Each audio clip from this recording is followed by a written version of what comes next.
Welcome to my video on a cricket strategy where I'm looking at what I call the Crunchy Frog strategy. This is week 3 for the updates. It will be a short video.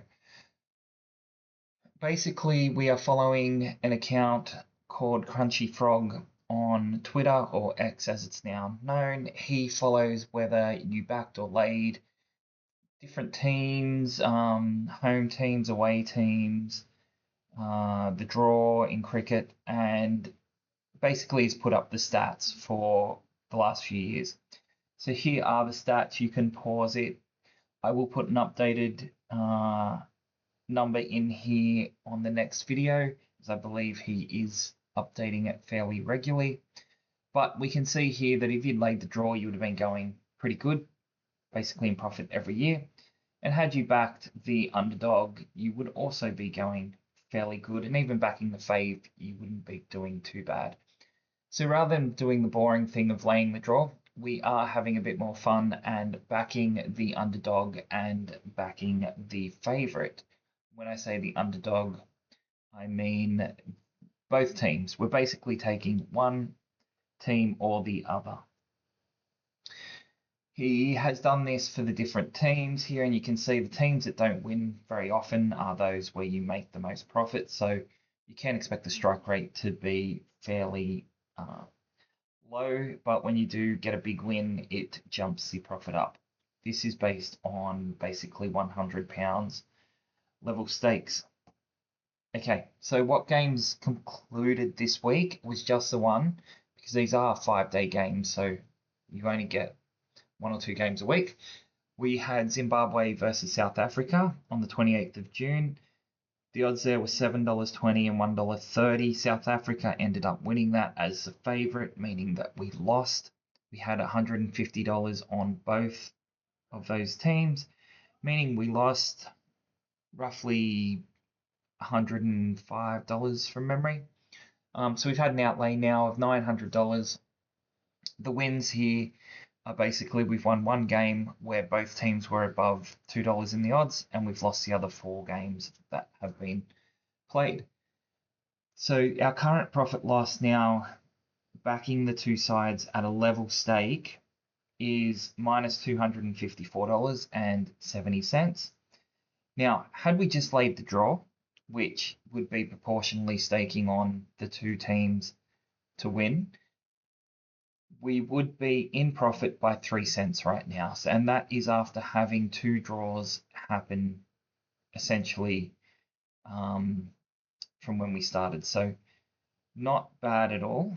Now, the next stake that we will be following is $50 for the draw only. And I will be now staking $200 on the teams to see what happens in the next games. Now, a couple of games have already started at the $150 stake, so let's have a quick look at what those are. We had England versus India start on the 2nd of July. The odds there were $1.69 to England, $3.50 to India, and the draw was $8.40. India's in a pretty good position to win that game going into day 5 tonight, so we may get a bump up here if India does win. The draw does not look likely unless England can pretty much bat out an entire day, and I think they've already lost a couple of wickets, so it's unlikely that the draw is going to happen, and more than likely we'll get the upset in that game. West Indies versus Australia. It started on the 4th of July. It just finished day 3. It's fairly close. Australia has a slight edge in that game at the moment. But West Indies, if they get a few early wickets tomorrow, they could bring this game to be pretty close. And they just need a couple of partnerships batting, and they could pull off a upset here. It's very unlikely though. I think Australia's got this one. Is the draw going to happen in that? No, I don't think so. It's out to about $60, $65 at the moment. 2 days to go. There is a little bit of rain around, but not much at all. So we should get a result in that game as well. Now, both of those had the draw laid using, I want to say, the 150 stakes. So it will bump up the draw levels, providing they don't happen. The only upcoming game is Zimbabwe versus South Africa. It starts tonight for me, the 6th of July.